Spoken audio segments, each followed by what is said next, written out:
Alam mo ba na may mga siyentipiko na sinadyang ilabas ang radiation sa ibabaw ng isang bayan at pinili nila ang mga sibilyan bilang paksa ng eksperimento?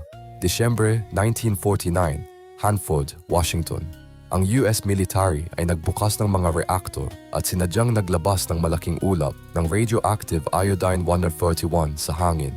Hindi ito aksidente.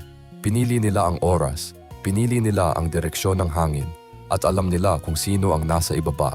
Halos 7,000 sibilyan ang nalantad, mga bata, mga magulang, mga magsasaka.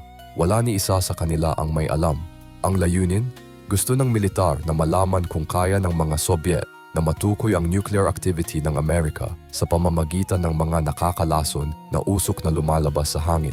Isang tanong sa teknikal na larangan, isang eksperimento lamang, at ang mga general at siyentipiko na pumirma sa papel na iyon, sila ay kumain ng almusal ng maayos pagkatapos.